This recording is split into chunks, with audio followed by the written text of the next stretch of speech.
Thank you for a very nice introduction. I'm delighted to be here. It's a beautiful campus, and I've really enjoyed all my meetings today, learning more about what people were doing. So I'm having a lovely time. Thank you.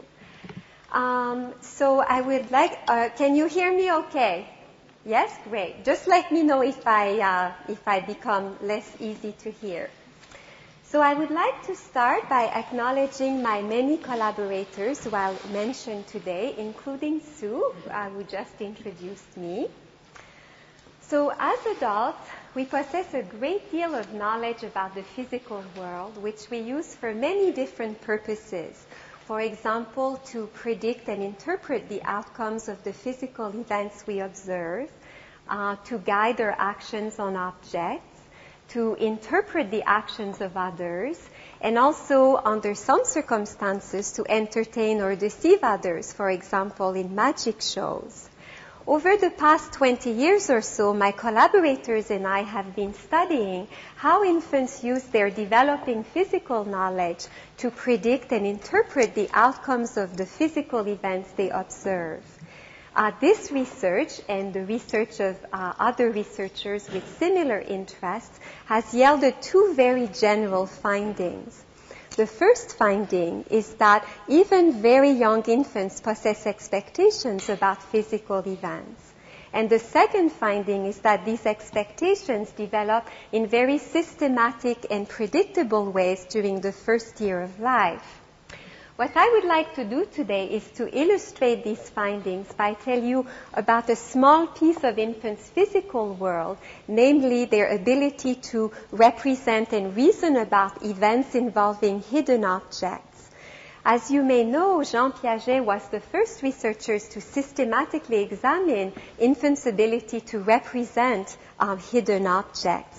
But unfortunately, Piaget did not have access to the methods that are available to us today, and he tended to very much underestimate infants' competence in this regard. All of the research that I'll describe today made use of the violation of expectation method. So in this experiment, infants typically see two events, an expected and an unexpected event. The expected event is consistent with the expectation or belief or piece of knowledge under investigation in the experiment. The unexpected event violates this expectation. And the rationale is that if infants look reliably longer at the unexpected than at the expected event, then with appropriate controls, we can conclude that the infants possess the expectation under study, detect the violation in the unexpected event, and are surprised by this violation. So I use the term surprise here simply as a shorthand descriptor to denote a heightened state of attention or interest engendered by an expectation violation. I will use interchangeably the words are surprised by a violation, detect a violation, respond with increased attention to a violation, and so on. So my talk today is organized as follows. First, we'll talk about very young infants' expectations about events involving hidden objects. Then we'll talk about some of the ways in which these expectations develop. Then I'll tell you about an account of infants' physical reasoning that attempts to integrate these various findings. Finally, I'll tell you about some ongoing experiments that test predictions from the account.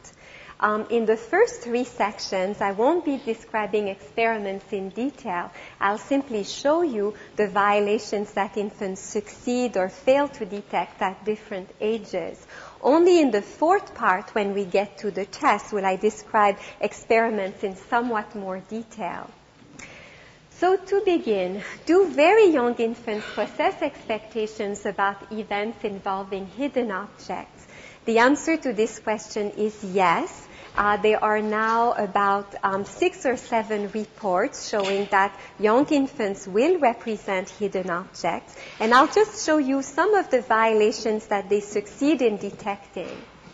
So some of these experiments have involved occlusion events, which are events in which an object goes behind a nearer object, which is referred to as the occluder. The top violation comes from work by Teresa Wilcox and her colleagues. So infancy, a toy line being placed on one of two placemats, the left one here. Next, screens are raised to hide the placemats. A hand enters the apparatus and retrieves the toy lion from, in this case, behind the right screen. So infants are surprised by this event, suggesting that they realize that the toy line continues to exist after it becomes hidden, and they appreciate that it can't be retrieved from behind the right screen when it was hidden behind the left screen. In the bottom violation, this comes from work with Andrea Aguiar. A toy mouse moves behind the first of two screens. And then after a pause, the mouse reappears from behind the second screen. Again, infants respond to this event with increased attention, suggesting that they believe that the mouse continues to exist after it becomes hidden, and they realize that it can't reappear from behind the second screen without having appeared in the gap between the two screens. Sue Hespos and I also found that infants can detect at least two containment violations. In the top one, a tall container is rotated forward to show the infants that its top is closed. Then the container is placed upright, and because it's quite tall, the infants can no longer see its top. And then Sue would lift a checkered object and lower it inside the container through its closed top. In the bottom violation, Sue would show infants that the container now had an open top. Okay, place it upright, place the object inside the container, and now slide the container forward and to the side to reveal the object standing in the container's initial position.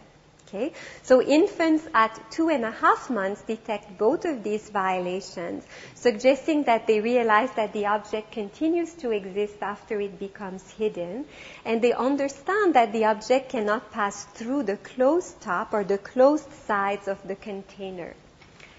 Here are some covering violations that infants aged 2.5 to 3 months can detect. This comes from work with Soo-Hwa Wang and Sarah Patterson. So in the top one, the infant see a cover being held above a toy dock that sits on a platform. Okay, so we lower the cover over the dock, slide the cover to the left, lift the cover, no dock. Okay, in the bottom one, everything is the same except you now have a small screen that's slightly taller than the dock at the center of the platform. Okay, this is a bit complicated, so you have to watch my hands for a second to get it, okay? And I'll ask you where the dock should be afterwards. Okay, so here's the dock, and I cover it with the cover, okay? Now I slide the cover behind the left half of the screen, lift the cover, okay, move the cover to the left, to the right, lower the cover again behind the right half of the screen, slide the cover past the screen and lift it, right? And as you can see, there's a dock. Now, where should the dock be? Right, very good. Excellent 3-month-old performance. Right, so of course the dock should be here. When we lifted the cover, we left the dock behind. So 2.5 to 3-month-olds detect these violations. They're surprised by both of these events, but not by similar but expected events, suggesting that they understand that the dock continues to exist when under the cover, and they realize that the dock has to move with the cover when slid, but not lifted to a new location. So to conclude this little part, then, what we see is that by 2.5 to 3 months of age, babies already possess expectations about events involving hidden objects. They recognize that an object that becomes hidden inside a container, under a cover, or behind an occluder continues to exist. So the question we have to ask ourselves is, how is this possible? How is it that these very young infants detect the violations in these events? It doesn't seem very likely that by 2.5 months, infants have been repeatedly exposed to all of these events and have learned to associate each event with its outcome. So how is it that they detect the violations in these events? And we'll get back to this question later on. For now, let's talk about some of the ways in which infants' expectations about events involving hidden objects develop. And in order to answer this question, I have to sort of tell you fairly quickly about some main findings that have come to light over the last 10 years or so. The first finding is that just as babies seem to form object categories, cats, dogs, chairs, beds, babies also seem to form event categories. These categories typically capture different spatial relations or mechanical relations between objects. Here are some of the categories that babies form, and we've talked about many of them already. Occlusion events, containment, covering events. Tube events are events in which an object is lowered inside a tube. The second finding is that for each event category, infants form distant vectors that correspond to different kinds of problems that infants must solve in the category. Okay? Let me illustrate that by telling you about some of these vectors. So in occlusion events, one of the problems that infants must solve is whether an object that goes behind an occluder should be visible or hidden. Right? If the object is taller than the occluder, it should not be fully hidden. A second vector has to do with, for example, how soon an object that disappears behind an occluder should reappear from behind it. Another vector, another problem that babies need to think about to understand these events is when an object disappears behind an occluder, how do you decide when an object reappears, whether it's the same one that disappeared or a different object? So these are distinct vectors that are problems that all have to do with occlusion events.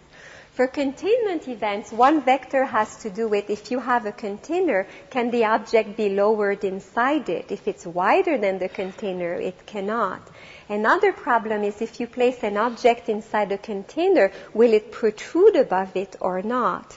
Another vector is if you place an object in a container and then retrieve an object, how do you decide whether the one that came out is the same one as the one that went in? So these are all different kinds of vectors that infants identify within each event category.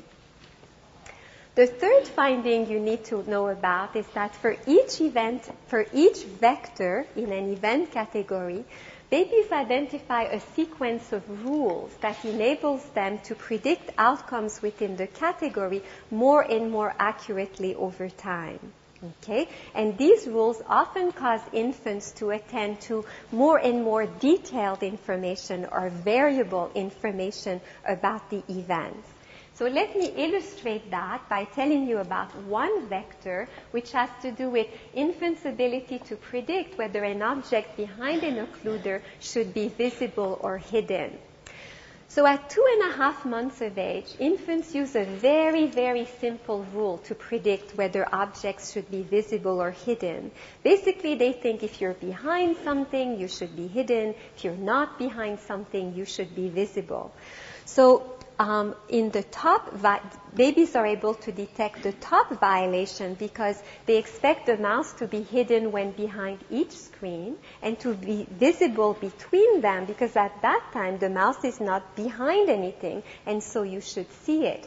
However, if the two screens are connected either at the top or at the bottom, as in the second and third row, they now form a single occluder for the baby, for the 2.5-month-old baby. So they now expect the object to be hidden when behind this occluder.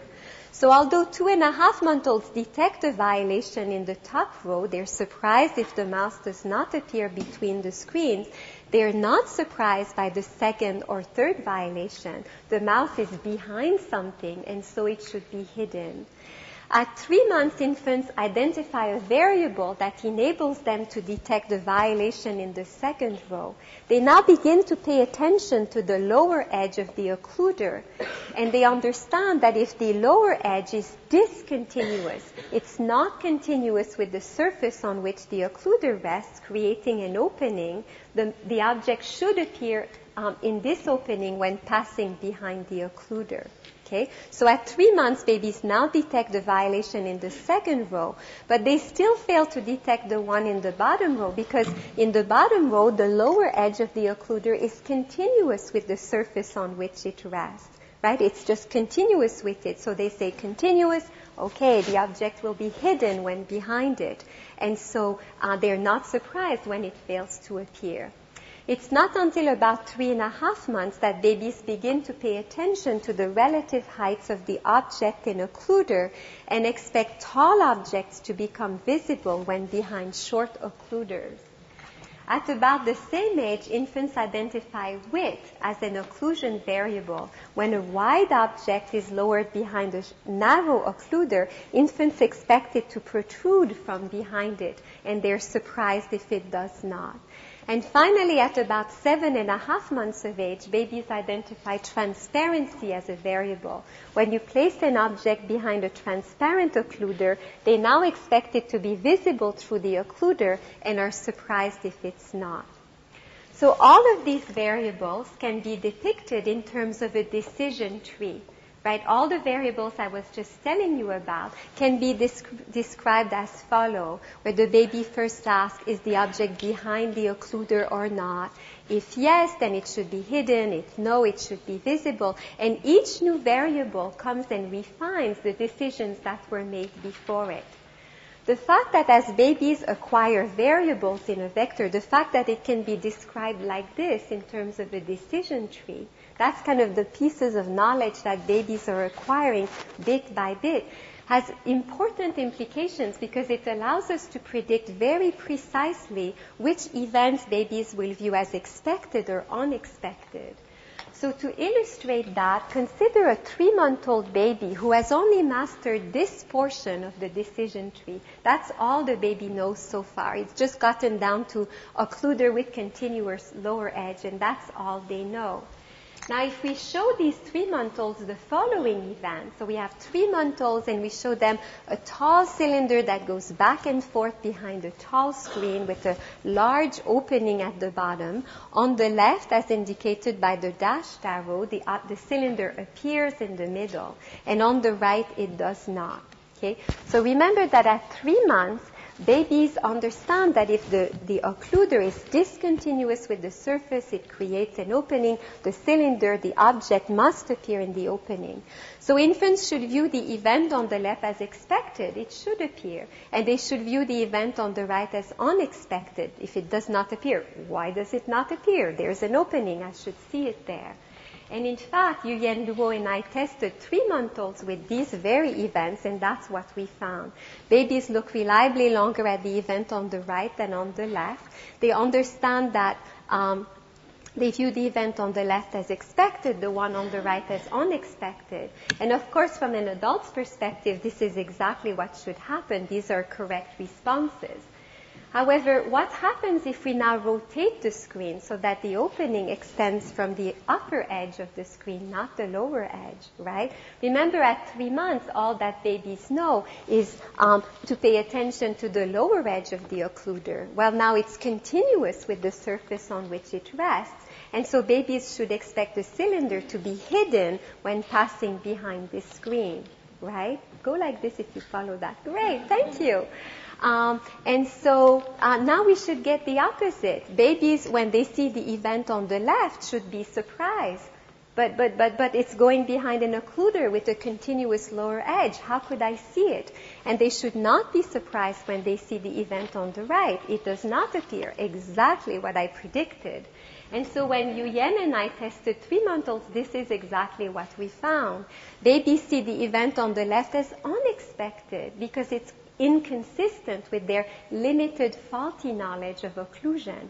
We refer to these kinds of errors as errors of commission, seeing a perfectly ordinary possible event as unexpected, right, because it's inconsistent with your knowledge. And we refer to the kind of errors on the right, seeing seeing an impossible event as expected as an error of omission. So the fact that we can specify what is infants' knowledge and how much knowledge they have acquired allows us to predict very precisely which events infants will view as expected and which events they will view as unexpected. Okay. The next finding I need to tell you about is that, so what we've seen is that babies form event categories. Right? For each event category, they identify vectors, kinds of problems they need to solve to understand how these events work. And for each vector, they form a decision tree with a sequence of rules and variables that tells them what to pay attention to predict outcomes in the category. The next thing you need to know is that babies learn separately about each event category.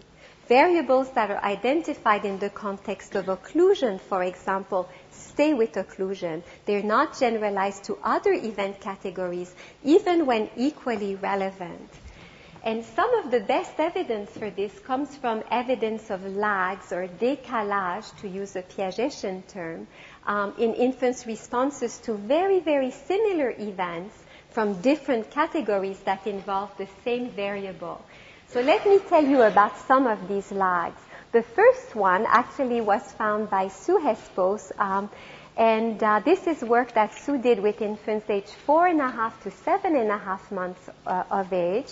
So at 4.5 months, if you show babies a tall object in a short container, right, and you lower the object behind the short container until only the very top shows, infants detect the violation in this event, suggesting that they know about height in occlusion. We just saw they identified this at about 3.5 months.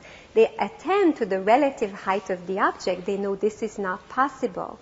However, it's not until 3 months later, at 7.5 months, that infants are surprised when instead of lowering the object behind the occluder, you lower it behind the container, you lower it inside the container, right? So at 7.5 months, if you take your tall object, lower it inside the short container until only the very top shows, babies are surprised. But 6.5-month-olds are not, 5.5-month-olds are not, 4.5-month-olds are not. So there's a huge lag in infants' ability to respond to the variable height in occlusion events, as shown on the top, you're behind, and in containment events, as shown in the bottom, you're inside. So infants identify the variable height at, by certainly 4.5 months in occlusion, but only several months later in containment. Very similar results from work with Guang and Sarah Patterson. They tested babies aged 9 to 14 months. So at 9 months, babies are surprised, very consistent with Soos results, when a tall object is lowered inside the short container until it's fully hidden. But it's not until 12 months that they detect a similar violation where you just flip the short container upside down so it's now a cover and lower it over the tall object until it becomes fully hidden. And it's not until 14 months that babies are surprised when you take your container, you remove the bottom, so now it's a tube, and babies can see that it's a tube, and you take your tall object and lower it in it until it becomes fully hidden. So when it's a container, babies detect the violation at 9 or even 7.5 months. But when it's a tube, even though the event looks identical, they don't detect it until much later. Here's another décalage again, showing that babies learn event category by event category. There's no transfer, no generalization of knowledge from one category to the other. This comes from work with Yuyen Luo. So at 7.5 months, babies detect the top violation. You have a transparent occluder, and it's outlined with red tape so they can easily see it. There's a checkered object next to it. You lift a wide screen, and then you lift your object and lower it behind the transparent occluder. Then you lower the screen to show no object. So at 7.5 months, babies are surprised by this event. where is the object? It should be visible behind the occluder. But it's not until 10 months that babies are surprised by a very, very similar event where the transparent occluder is now a transparent container. And if you look closely, you'll see that the front of the container is identical to the occluder. So basically, if you take away the back of the container, they succeed. But if it's just the front, they fail. They learn about transparency in occlusion several months before they learn about to attend to transparency in containment events. Here's one that's ongoing, work with Wei-Ting Ong. So Wei-Ting is testing 12-and-a-half-month-olds, and in the occlusion condition, raise your hand if you've ever heard of boobas. There we are, right. People with small children may watch TV for small children and know what boobas are. These are boobas, very popular with the young crowd. Anyway, so in the occlusion condition, you take a purple booba and you place it behind an occluder, right? And you release it, and then you remove an orange booba. Okay, at 12-and-a-half months, babies detect this violation. We placed a purple booba, we now have an orange booba. However, if instead of an occluder you have a container, and once again the occluder is identical to the front of the container, it's exactly the same from the front, babies no longer detect this violation. So they learn to pay attention to color in occlusion several months before they learn to pay attention to color in containment events. So just to sort of summarize this very quickly, we've said that babies form event categories, identify vectors within categories. For each vector, identify a sequence of variables, which allows us to predict which events they will view as expected or unexpected. And we've also seen that the process, when babies identify variables in one event category, they don't generalize them to others. They learn separately about each one. Okay, so how can we integrate all of the various results that I've been telling you about with very young infants succeeding at detecting violations and very old infants failing to detect other violations? Over the last few years, my student collaborators and I have been working on developing an account of infants' physical reasoning that tries to do this. So here's our sort of the way our account works. What we assume is that infants have a physical reasoning system that's dedicated to monitoring physical events as they unfold and predicting and interpreting their outcomes. So what that means is that when infants watch a physical event, they build a specialized representation of the event, which we call a physical representation. And this representation is used to try to predict and interpret the outcome of the event. We assume that all of the information that infants include in their physical representation will become subject to core principles. Right? These core principles are innate, right? So from the beginning, infants will attempt to interpret all of the information that they placed in their physical representations in terms of these core principles. There's not many of them, there's a few of them, but they're crucially important in making possible infants' reasoning and learning about physical events.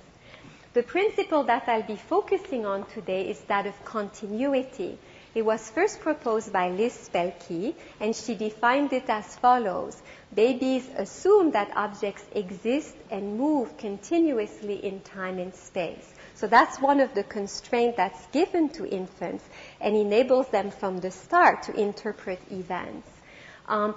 Recently, my colleagues and I have expanded the principle. We now use a stronger version of the principle, which goes on to say that objects not only exist and move continuously in time and space, but also retain their physical properties as they do so. So it means that if I'm staring at this chair here, as it stays there, it cannot turn into a banana. It is a chair, it will be a chair, it cannot become a banana. It will retain its physical properties in time and space. And I can tell you later if you want why we've done so, but let's just move on for now. Okay, so what we assume is that when babies are very little, in the first few weeks of life, their representations of events tend to be relatively impoverished. Okay? When they see an event, they tend to include only very basic spatial and temporal information about the event in their physical representation. So, for example, if you place an object in a container, what babies will represent is object being placed in container.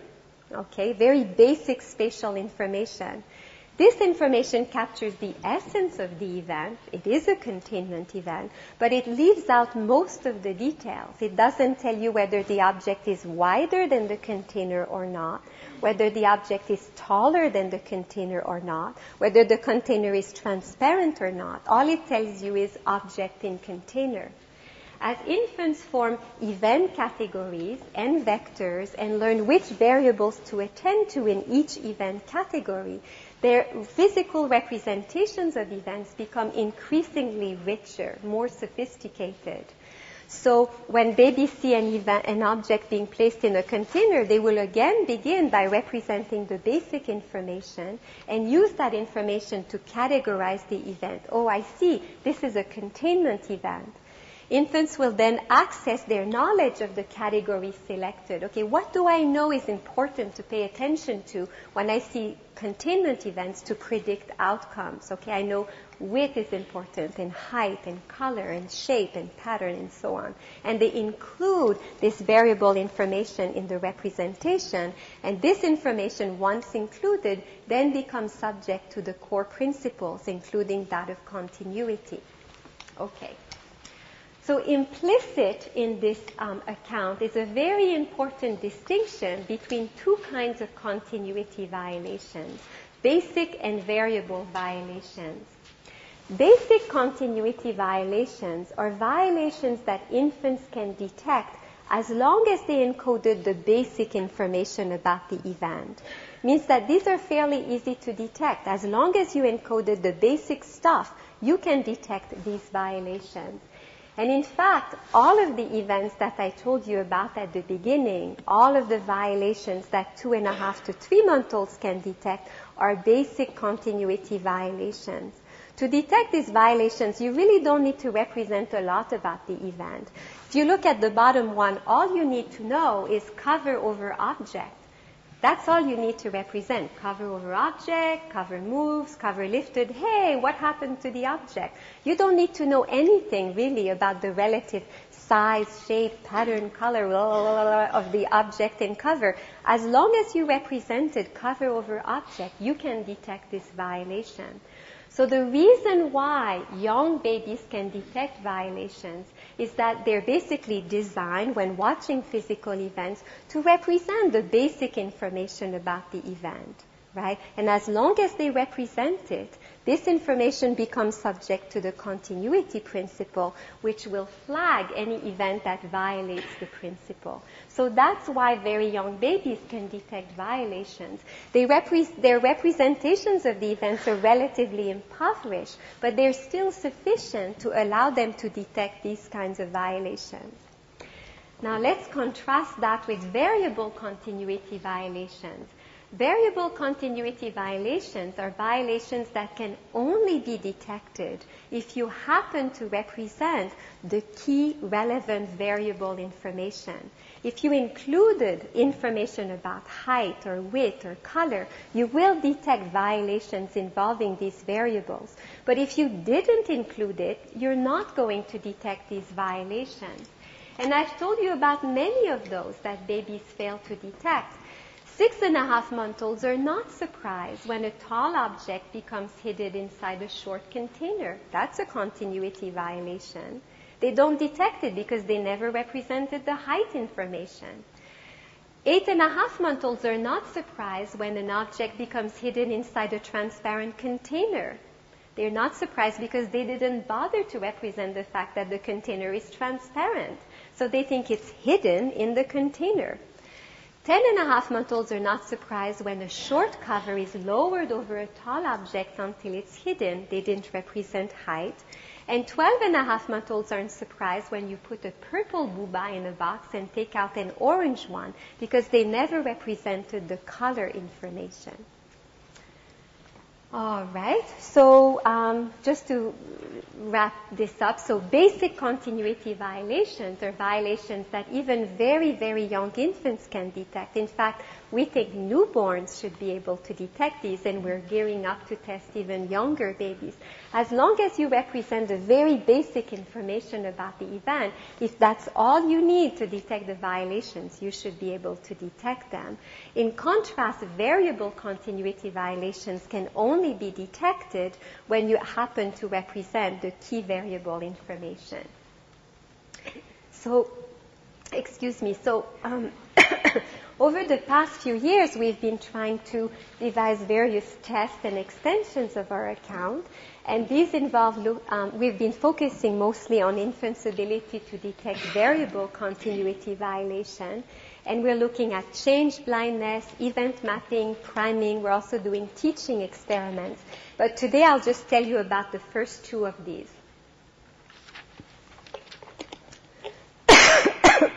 I think I made things worse. Not good at doing two things at the same time. Okay, change blindness. So our reasoning has been that if infants do not include information about a variable when representing an event, right, then they should be unable to detect surreptitious changes involving the variable. In other words, they should be blind to these changes. And many of you may know that change blindness has a long history both in the adult perception and in the infant perception literature. So what that means concretely is that so far I've been telling you that if you have a tall object and a short cover, and babies don't represent height information, they won't be surprised if you lower the short cover over the object until it becomes fully hidden, right? But this account, the way we explained this, they didn't happen to include the relevant height information, also predicts that if I have a tall object and a tall cover, okay, and I cover my tall object with my tall cover, no violation there, but then when I uncover it, it's now a very short object. They should also not detect this. They should be blind to the change in the object because they never bother to represent information about the relative height of the object and cover. So they should be equally unable to detect these surreptitious changes in objects. So in the first experiment with Suhua Wang, we tested 11-month-olds focusing on height in occlusion and covering events. So in the occlusion condition, babies see a tall cover next to a short object. We first rotate it, and we have an attractive pattern, so they look inside. And then we place it back next to the object. And then we lift the cover and lower it in front of the object. So that's occlusion. Okay? So in the no change event, when we put the cover back, the object is the same as before. But in the change event, as you can see, the object is now very tall, right?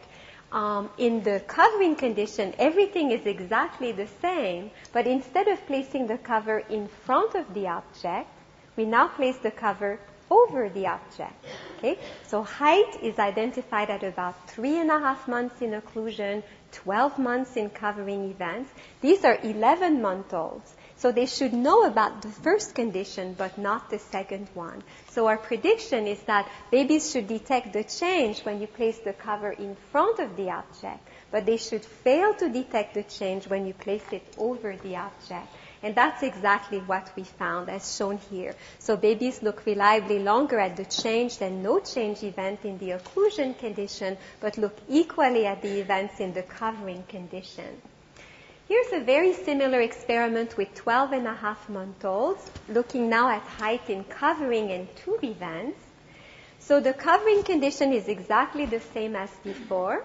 In the tube condition, all that Suhua did is she popped the top off the cover, right? Everything else is the same. So the only place you see a difference is in the second column. When you rotate the object in the cover condition, they can see it's got a top. But in the tube condition, they can see clear through it, okay? You put it back and then you place it over.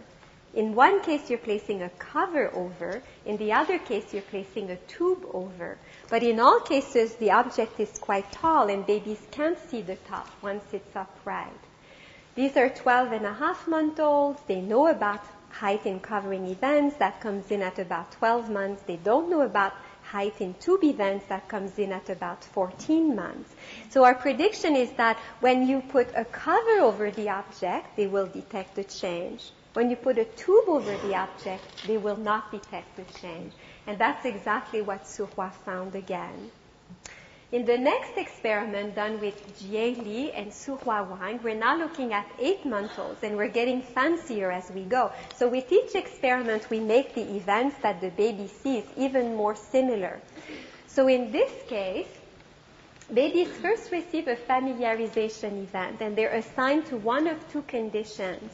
So in the container condition, what happens is that you show them, basically, you pick up this object and you rotate it, like if this gentleman is my baby, you rotate it this way so they can see inside, and the other way so they can see the bottom, and you do this twice. So we say, look, this is a container, right? We don't say that, but right. And then in the tube condition, if this gentleman is again my baby, no, you couldn't be my baby, you could be my baby, right? Different babies. So we rotate this way and that way, and then we do it again. And it kind of signals this is a tube. You can see clear through it.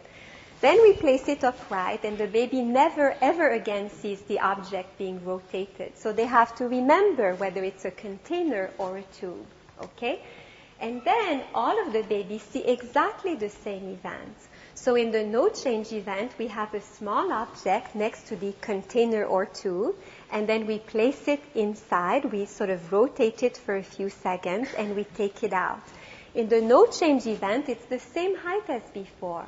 In the change event, it's now, we start with a tall object and it becomes short. So at the end of the event, when we compare baby's looking time at the short object next to the container or tube, the infants in the no change and change events are looking at the same thing.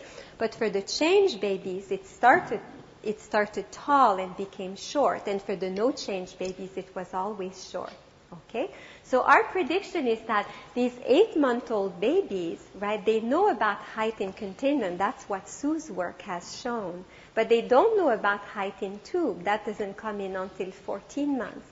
So what's nice, I think, about this experiment is that the babies see exactly the same events, right? But if they believe that what's in front of them is a container, they should detect the change. If what they believe is what's in front of them is a tube, they should fail to detect the change. So it shows, in a sense, how incredibly analytical is baby's approach to the world. This isn't kind of low-level detection of anything. This is very much driven by their knowledge of what to pay attention to in different events. And we haven't finished the data collection. We still have a few babies to go, but as you can see, it looks really great. In the container condition, babies look reliably longer at the change event. In the tube condition, they look about equally at the two events. So moving on, event mapping effects. So in everything that I've told you about so far, we've been looking at how babies represent one event. What information do they include in this event, and how does it change with age as they learn what variables to pay attention to? In this research, we're sort of moving on, and we're saying, okay, in the world, baby won't see just one event, and then the world stops. Babies will see sequences of events. And what happens when babies see one event and then another event involving the same object? Will babies sort of represent the first event and then put that aside and then represent the second event? That seems like a waste of time, doesn't it, if the objects are the same? It would be much more efficient for babies to say, hey, same objects. Let me carry over that object information I just represented. Right, so that's what we're testing. When they see a sequence of two events with the same object, do babies carry over object representations from the first event to the second one or not? The assumption is that if babies do carry over information from the first to the second, that's much more efficient. Why start over? It's the same object. Then you should expect to get positive and negative carryover effects. Okay. You'll just have to look at me for a second to understand that. Okay. So let's say we have a baby who sees a first event, okay, and the baby has identified a certain variable in that event, okay? So the baby includes this information, let's say height information in the first event, Okay? Now the baby sees the second event. Let's say the baby actually has not identified that variable in the second event, but because all he's doing is carrying over that information, bingo, he now has this information included in the second event. Do you see what I mean? If he saw only this event, he wouldn't include it. He hasn't identified it yet. But we started with this one, and in this one he has identified it. So he puts it in, and then comes the next event. So he just carries it over, and now he has it. And that means that the baby should now be able to detect continuity violations involving this variable because it happens to be in. Go like this if this is clear. Very good. Okay. So that's a positive carryover effect. If the baby saw only this, he would fail. But because we did this first, now he's got the information he needs to detect the violation. But the reverse should also be true, unfortunately. Let's say the baby starts with an event where he has not identified a variable. Okay, so he doesn't put it in, right? Next comes the second event with the same object. He just carries over the same object information. But he doesn't have the information that he needs to detect the violation because he didn't put it in that one. If he saw only this event, he would put it in because he knows it's important for this event. But he's being very efficient and just carrying over information. And it just so happens that he didn't put it in the first event, so he doesn't have it now. Okay? And so because he doesn't have it, the baby will now fail to detect violations that he would have succeeded in detecting had he seen only this. Do you see what I mean? Great. You're learning, you're nodding now, so I don't have to ask you. Okay, so that's the idea. Like if you go one way, you should get a positive carryover, and if you go the other way, you should get a negative one. So Jieli and I have been testing this with 8.5-month-olds, focusing on height in occlusion and covering events. So in the positive carryover condition, what we have is we're using change blindness again. So we have a no change and a change trial. Let's focus on the change trial. It's easier to understand. So the babies first see an occlusion event. So you have a little object, right? And you put the cover in front of it. Here's occlusion. I know about height. I'm going to put height in. Okay, put it back, right? That's the occlusion. Now we lift the cover and put it over the object. Okay, I'm just carrying over my height information. So when I take back the cover and my object is now much taller, babies should detect that. Positive carryover effect. If you only do cover, they will fail. But if you do occlusion, put it in, back, I've got it, okay, here it comes. Now they should detect the height change, okay? Now, here's the negative carryover effect. Exactly the same, but in reverse. So again, we focus on the covering, the change trial.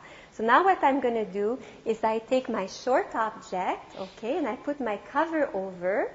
Okay, covering, I don't know about height. I'm not going to put height in. I put it back. Now I put it in front. Oh, same objects. Let me reuse my information. Back. Now it's much taller. They should fail to detect the change. Right? So if you show them only the occlusion, they'll succeed. But if you first did covering, they should fail. Okay? And this is exactly what we're finding. So we're not quite done, so I wasn't bold enough to put a star there. But it's looking really good. So we get positive carryover effects and negative carryover effects the other way. So you might think babies are silly for doing this, but in fact they're not, right? What's happening here is that what we're seeing is that even 8-month-old babies are like us. They try to be extremely efficient problem solvers. It would be very unwise of babies who see events, multiple events involving the same objects, to spend a lot of time recoding the same information about the same objects. They just reuse information as much as they can. And every now and then it leads them into trouble. This is useful for infant researchers because it helps us understand how the system works. But most of the time it will work for them. It's a very efficient approach to reasoning about the physical world. So, let's just go on into the general conclusions. So what I've been telling you today, the take-home message, is that infants as young as 2.5 months of age, and very possibly younger, this is something we want to test next, understand that an object continues to exist after it becomes hidden behind an occluder, inside a container, inside a tube, or under a cover. Okay? However, they're very poor at making more sophisticated predictions about these events. For example, they're very poor at predicting when an object behind an occluder or inside a container should be hidden. Once it becomes hidden, they know that it continues to exist, but whether it should be hidden, should a tall object be hidden behind a short occluder, they're not very good at making those predictions. Babies get better as they form event categories, identify vectors, identify variables along vectors. Their learning is all bit by bit, variable by variable, category by category. They cannot learn about the world at once. They break it up into pieces and learn about each piece one bit at a time. Once infants have identified variables, they tend to include that information in their representations of physical events, and that information becomes subject to continuity principles. Infants who have identified a variable can detect surreptitious changes and other violations involving it. Infants who have not yet identified a variable will be blind to surreptitious changes or other violations involving it. However, they can be induced to encode the variable information, for example, through positive carryover effect and also priming and other ways that we're now working on in the lab. You can whisper in a baby's ear, encode color here, color is good, and they will do it, and then they will detect color violations. I was speaking metaphorically, it's not a true whisper. But it's kind of like that, you just prime them through contextual manipulation. That's why I love priming, it's like telling babies secrets. Anyway, you can induce them to include the information, and then they will do it, and then they will detect the violation. And all of the information that I've been telling you about is consistent with this account of physical reasoning that I've been telling you. So if you understand this, you know everything you need to know about our work, and here's the end. Thank you. So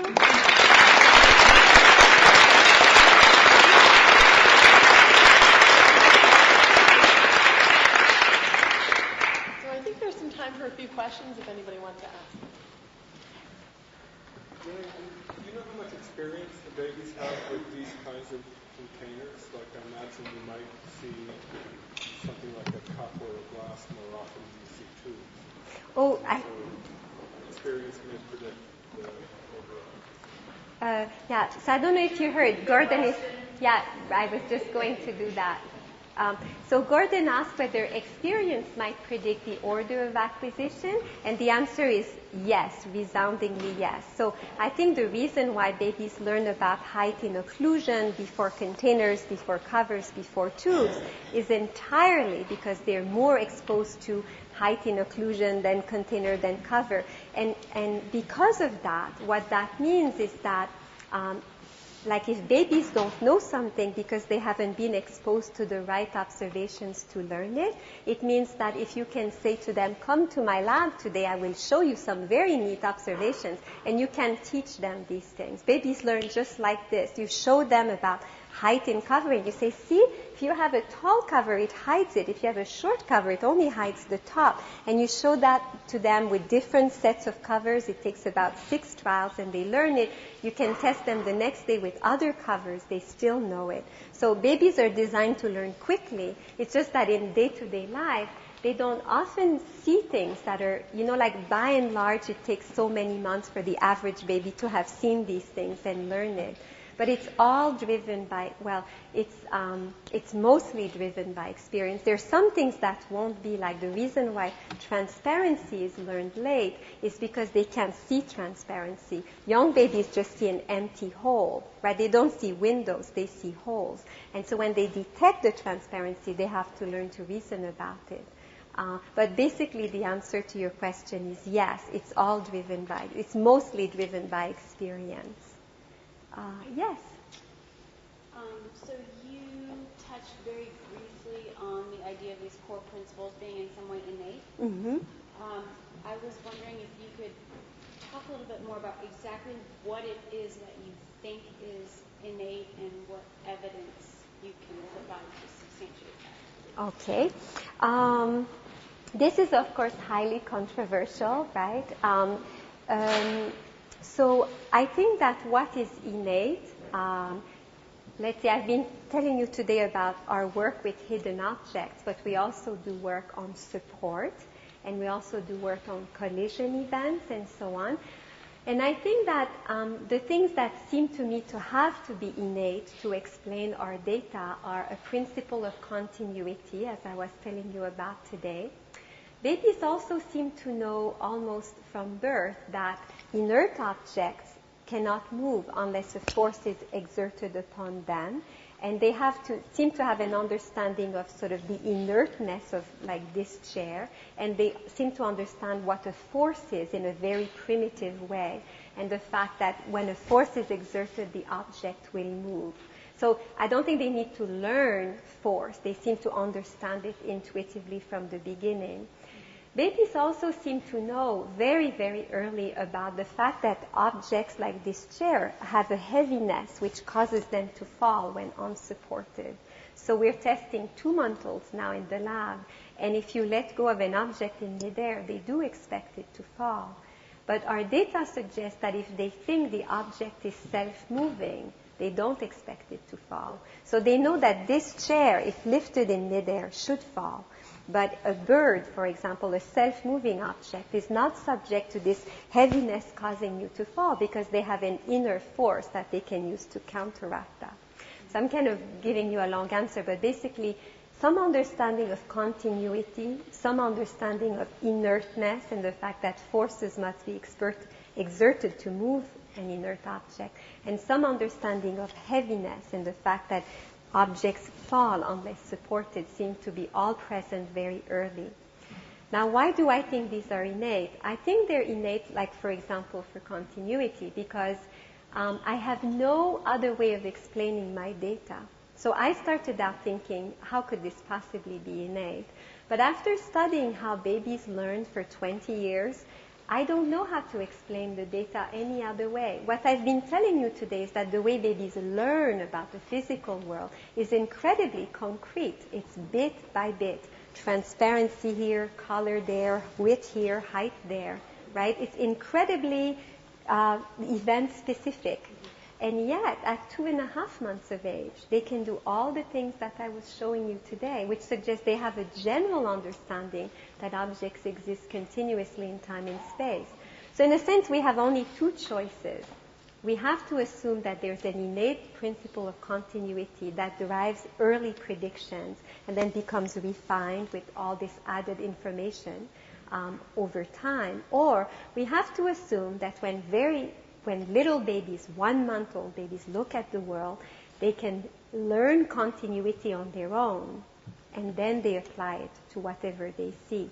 But how could a 1-month-old baby learn a principle of continuity? That's very, very general. They never, ever, ever learn anything general after that.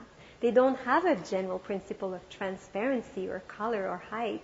They have to learn it over and over again for every single event. So I don't understand how babies could have a system that would allow them to learn continuity and never ever use it again. That's not the way learning works.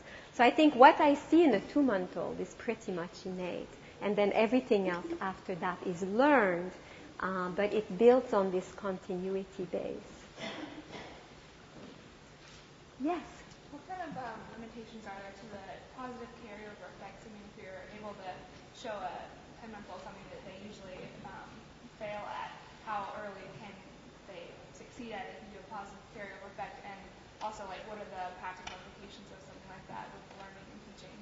Seems that positive carryover would be a really good way of teaching someone then. Let's see. These are very good questions. So I think, like, for the variable height, for example, I think I could use positive carryover effect 6 months earlier. I think there's no reason why babies would learn about height in occlusion before height in covers. They're pretty similar. It's just they never see covers. They never see the right things to learn. So I think I could induce to a positive carryover effect very, very young babies to detect that, like months earlier. I don't think there would be a limitation. I think they should be able to understand it. I think the effect is probably enormously fragile, though, in the sense that if I do occlusion and then we stop, we go out, we have a banana, we come back, I'm not sure that it would still be there. Do you see what I mean? I think it's just like saying, think height is good here, put it in. Okay, oh, let's change the nappy, let's have a banana. Okay, let's come back. I think it's gone by now. So I think these effects sort of show how sort of dynamic and flexible the system is. I have it here, I'm just going to use it again. But I don't think my intuition is that it doesn't have a lot of permanent effects on the baby's knowledge. It might, we haven't tested that. I think we do teaching experiments where we actually really try to teach babies new variables, and those last. Like you can test them the next day with new things, and it still works. With the kind of positive carryover, you have to use the same objects. You have to do it like one after the other. It's a very fragile window into the system, but teaching is more like what babies see in the real world. And I think that they see lots of observations relevant to a variable. They figure out what's important. It gets put in the system as a variable, and then they've got it. I mean, not necessarily permanently. They probably need reminders for a while. But and I think our teaching experiments are experiments that may have impact for those interested in helping babies with problems, because like if Jane hasn't learned something because she's motorically delayed for any sad reasons we can imagine, but her mind is fine, then I can just say, hey, Jane, have a seat. Let me show you some neat things. And she should be able to learn it very quickly. So I can take babies and teach them things. They haven't been able to move covers and containers. They haven't learned it. But I can teach it to them just by showing it to them. And I think that has a lot of potential for the future. I mean, we have lots of very clever babies in Champaign-Urbana who know things that other babies their age don't know. Right. Yes, Jane. Do babies ever surprise you? And I know they can't talk, but in some way tell you that the event didn't seem surprising because they figured out that there must be another orange booba in the box? Babies surprise me constantly. That's why I love my job. You're trying to look at the world the way babies do it, and they just surprise me always. It's not quite easy to walk in these little booties and see the world as they do. But it certainly does happen that babies figure out our magic tricks. Sometimes they're figuring out wrong, but they certainly think so. So when you have a mouse that goes behind a screen and another mouse comes out here, this only works with 2.5-month-olds. Older babies, and I don't know why, maybe someone here knows, the effect changes at 100 days of age. At 100 days of age, babies go, very boring. You have 2 mice, one on the left, one on the right. I know how you do this. And so it doesn't work anymore. So you have to lower the screens and say, look, only 1 mouse. And then you put the screens up. Now they're surprised. But if you don't do that, they're not surprised. And here I have one more I can show you. Let's see. How do you do this? Okay, I'll just have to do it this way. We're now doing the same experiment with, I just always put all kinds of stuff at the end. Let's see. Oh, I missed it. Rats. Anyway, I'll just tell you with my hand. So what you do is you have a cover here and another cover here. And you lift this one and you show them you have a turtle. And you cover the turtle. Okay, and then you slide the cover over here and you let go of it. Okay, and then you lift this cover, and there's the turtle. So 2.5-month-olds are very surprised. The turtle is over here. How could it be over there? Big response. 3-month-olds, 3.5-month-olds, 100 days and over, they're not surprised. They just say, you had a turtle there all along, right? They just immediately assume you have another one. So the ability to understand that there can be more than one object in an event to explain the violation comes in at 100 days. And why that's true, we don't know. But if somebody knows, I'd love to know. Something happens in the brain. There's a connection that's being made. And, the screen and the mouse and the turtle and the covers are very different events, but it turns over like a dime. It's exactly 100 days. We don't know why. We don't need 3 digits to represent Right. All right, I think we're going to cut the questions there. You can talk to Renee at the reception afterwards.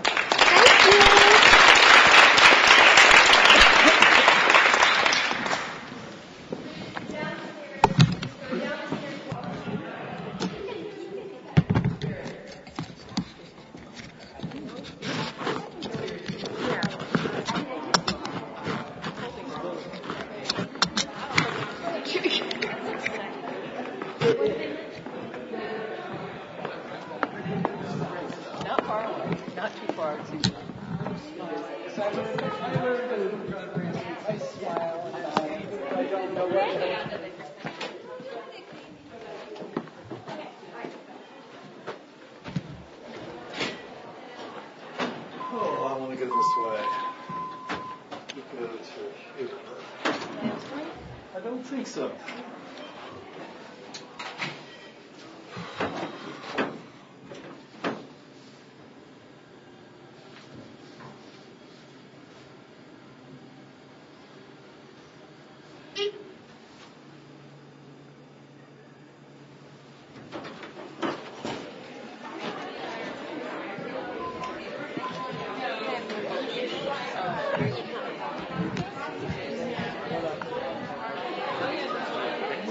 But you probably don't follow this, but there's been like a huge revolution, and now we know why babies don't search. And all of this work is kind of like coming back together now. It's really, the processing load account that Rachel did. I think it's such brilliant work. It's really great, and it explains so much, including Jeff's results. The kicker is that he caught him. I think it's really great. We'd have to talk about how. He thought it was always that easy, But it's part of the South Africa? Yeah, and it's part of the dynamical system.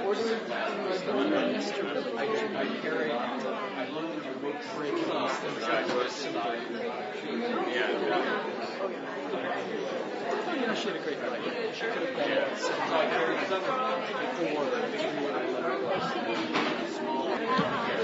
What are you doing research on?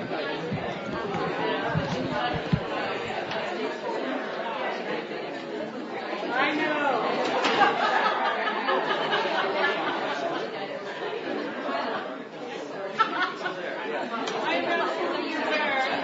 Ours, we have some students. I'm still going to do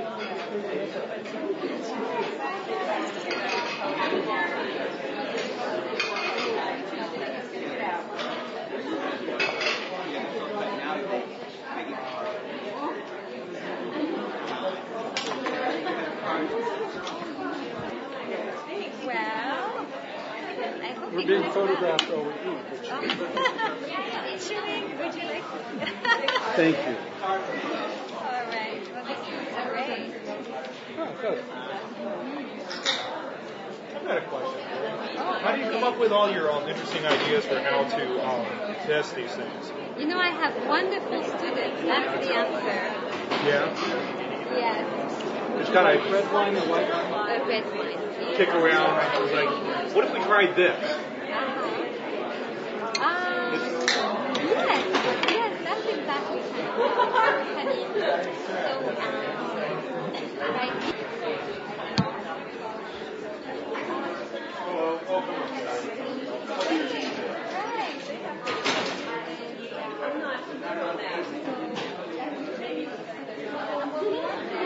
right.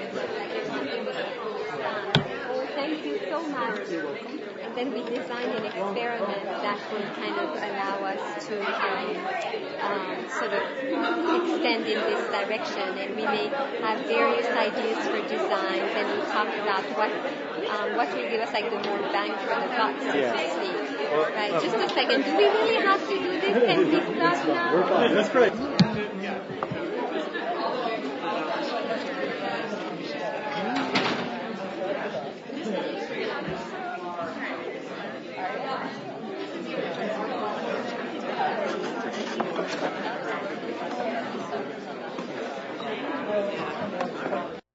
And you just do it so that it looks good, and it's not exactly the way we do it, but it's good enough. And it is very artificial in the sense that when you have a camera come and in your face, like I was last night with you, you're painfully aware of where the camera is and what you're saying, and there's no, it's very disconcerting. Yeah, we're not used to it. It makes you admire movie actors, who just get used to all of that. That's right. Yeah, and just can actually show emotions and everything. And just looking at a camera. The camera disappears, and they're so. Yeah, I think that's very the character impressive. that you will, if you talk to editors, there are some actors that, especially when they start out, the eye shifts just a little bit. We're looking at the camera, and as the actor matures, then but you can often see, like on television programs, you'll see a little bit of, even though I may be doing a scene with you, there's a little bit, the eye still is searching for where the camera is. You see that also in the extras. Like the people walking down the street, and all of a sudden you see a little look to the side, right? That's right. Yes. Well, let's begin. Please spell your first and last name so I get that correct. Okay, so spell it. So please. Renee is the first name, and B as in boy, Aillargeon, Baillargeon is the second name. A thumbnail sketch of what your research involves. If you're on the plane this afternoon and the person next to you say, well, what do you do for a living? What's your answer to that? Let's see. So my area of research is called infant cognition. Do I look at you? Is that okay? Yes, okay. Yes. So my area of research is infant cognition. And one way to understand what we study is how babies think about the world around them, how they learn about the world around them. And we do two distinct lines of research. So one line of research, which I described yesterday, is about how infants learn to predict the outcomes of physical events. So if I hold this battery in my hand, if I open my fingers, what will happen? The object will fall.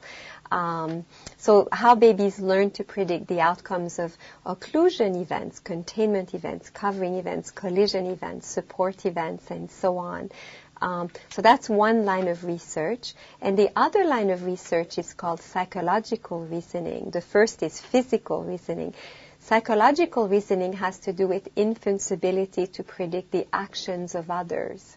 So it's always about learning what to pay attention to in order to make predictions, and how babies learn to pay attention to more and more information with experience that enables them to make better predictions. In one case, it's about outcomes of physical events. In the other one, it's actions of others. But it's always the general process that we study is always that, how to make better predictions about what will happen next. in Hollywood they say never work with animals or babies. Mm-hmm. But yet this is where you spend your time in research. Why focus on children this young? Well, there are many answers to that. One reason to focus on children this young is that it's a very good place to begin to understand the human mind, right? Because they're very little, they don't talk yet, they don't really understand language. And what you see is pretty much sort of like what they're born equipped with in terms of maybe innate knowledge, in terms of constraints on the learning mechanism that enables them to look at the world around them and begin to make sense out of it. So I think it is a very good place to start, to sort of begin to understand how the human mind is set up. I also happen to love babies, and I love the special creativity that's called for in trying to understand babies, because we can't talk to them, they can't talk to us. We can't give them instructions. Look at the camera now. We can't do any of that. So we have to just find clever ways of figuring out how they understand the world around them. And I really love that. I think that's very much fun, trying to see the world the way a baby does. What has surprised you the most about this research and what you've learned from these babies? What surprised you the most? Well, babies surprise me endlessly, so it's hard to tell. But I think what sort of amazes me about the system is both how very clever it is, and yet how very concrete it is at the same time. That, because babies are given like a physical reasoning system and a psychological reasoning system that's very well adapted to help them learn very quickly about the world around them. And because they have this system in place, they really make very fast progress in learning about the world. And yet, what they learn is always, in some sense, enormously concrete. So babies can learn very quickly about, like, the variable height in occlusion event, or the variable transparency in occlusion event, as we were discussing yesterday. But that's all they learn. They have to learn all over again about height in containment and height in transparency. So the system is designed to help them learn very quickly about sort of like little meaningful pieces. And that's kind of how it works. It's both enormously clever and flexible, but very limited at the same time. So knowing about one thing won't tell them about the next one. They have to learn about that one separately all over again. It's better to design babies this way. We don't want babies to try to think deep thoughts about general principles. They will never learn anything. But the system being designed as it is, you see both enormous quick progress, but how incredibly piecemeal the knowledge acquisition is at the same time. Does that make sense to you? Yes, yes. Mm-hmm.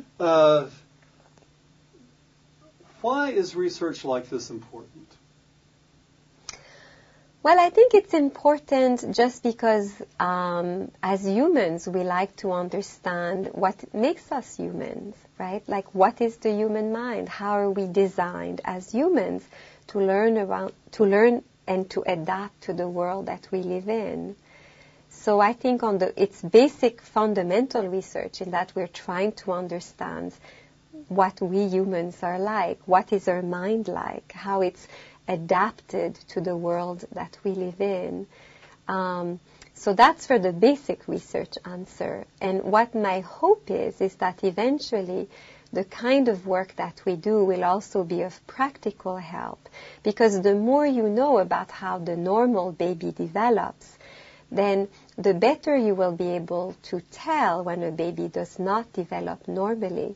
If the average 6-month-old knows A, B, C, D, and E, and you test 6-month-olds who don't know A, B, C, D, and E, then what does that mean about the development of this baby? And some of our experiments involve teaching babies things that they haven't yet learned. We do it because it helps us understand how the system works, what observations the system needs in order to learn. And we give observations to our baby and see if they learn. And if they don't, we tweak the observations until they do. But this can maybe one day be very helpful in helping babies who are motorically delayed and so can't manipulate covers, containers, and tubes.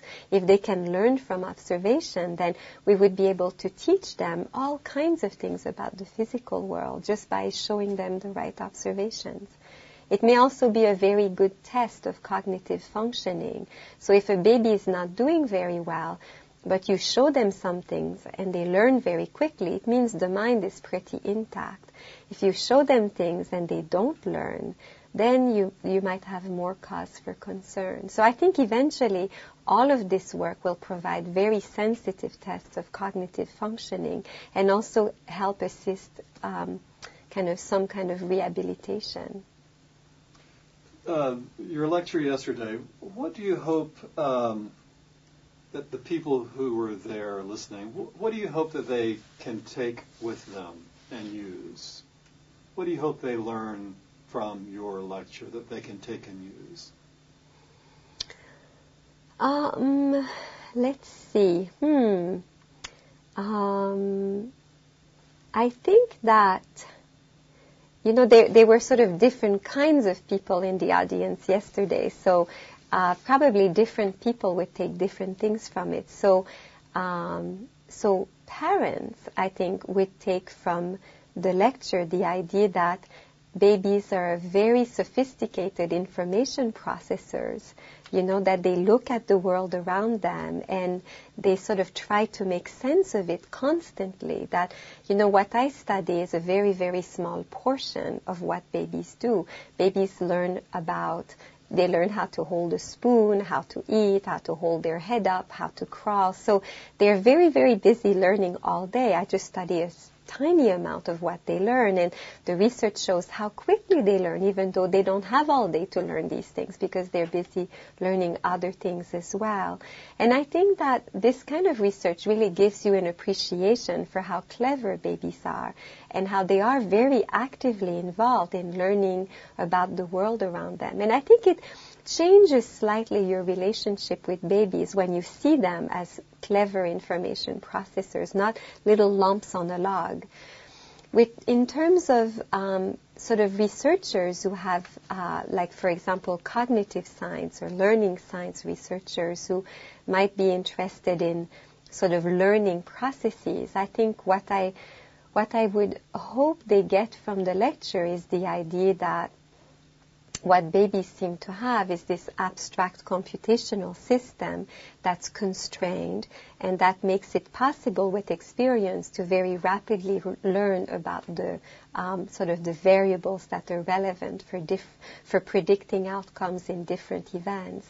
That's kind of the nature of the beast. That's kind of what babies are equipped with. And I hope that the research that I presented at least makes a clear case. Like, people might not agree with all the pieces of it, but at least I hope they understand where we're coming from, how we're defining the problem. Good answer. Let me see. Hold on. You said yesterday in the lecture that babies learn just like we do, adults. Is that correct? Did I get that correct? Or is it that they don't learn just like we do? Okay. I don't think. Good. No, I mean,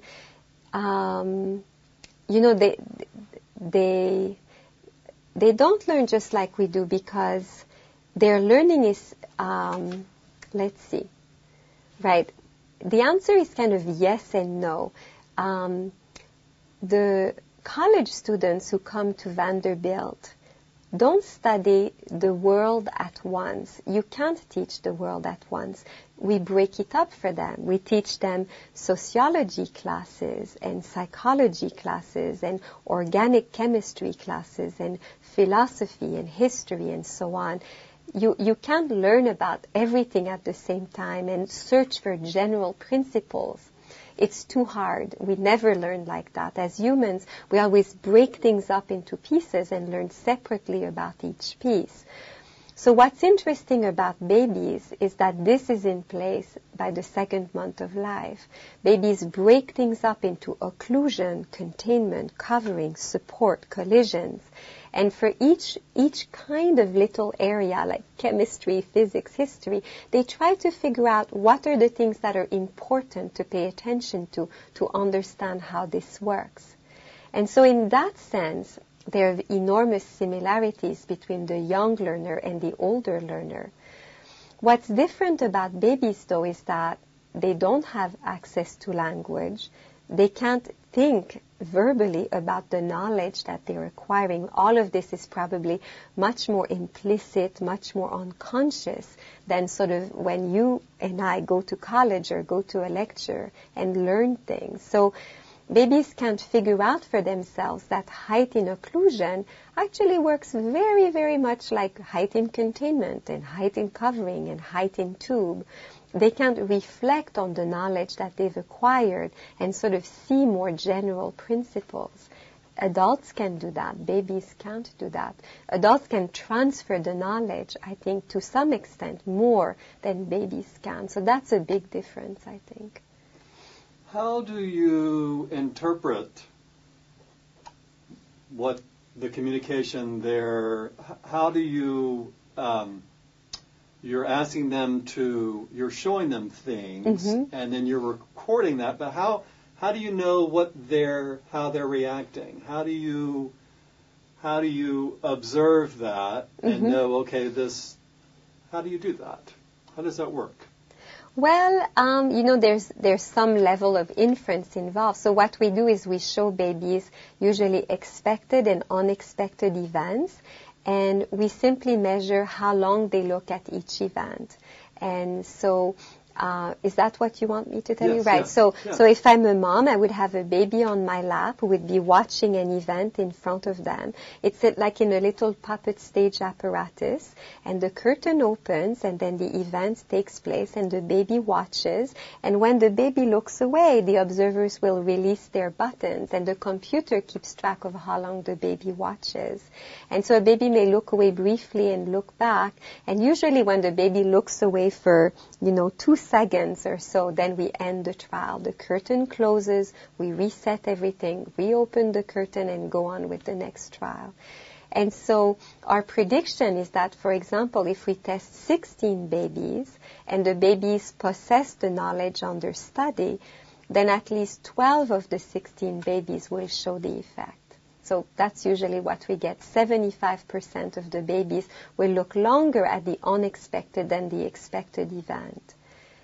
And then we want to make sure, because there may be superficial differences between unexpected and expected events, that it's not those superficial differences that are driving the difference. Like they like the unexpected because the container is bigger or something like that. So we do control conditions to make sure that it's really the essence of the event that babies are responding to, not kind of superficial differences. And when we put together these control results and our experimental results, then we can say that babies appear to detect the violation in the unexpected event. They look reliably longer at one event than the other. That's kind of how we do it. What is the future of this research? Well, I think there's many futures to it. I think that like we are going to keep studying how babies learn about different events and variables. We're also starting to, as I indicated at the very end of my talk, what we've been studying is how babies represent one event, and there's still lots to be done to understand that. But we're also beginning to study how babies represent sequences of events. The world is not coming in these very neatly packaged snapshots.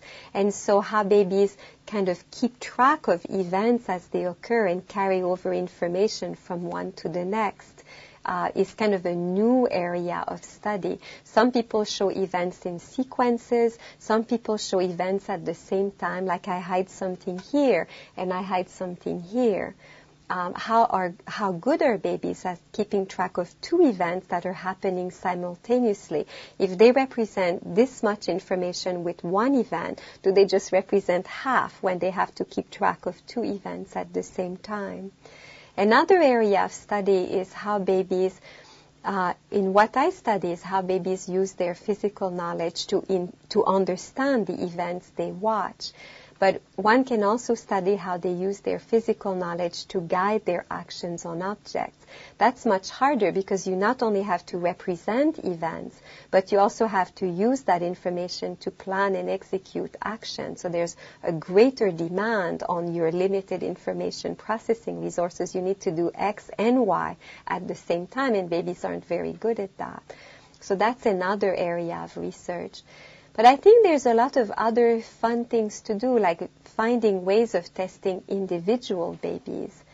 Like now we can only do group data. The best I can tell you is 12 out of 16 do this when they actually know it.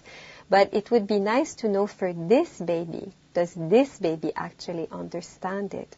How do I do that? But once we know this baby understands it or not, then we can start to test babies with problems. We can say, okay, this baby has been exposed to cocaine. Let's test. Okay, he's 8 months old. What is he like? Is he like an average 8-month-old?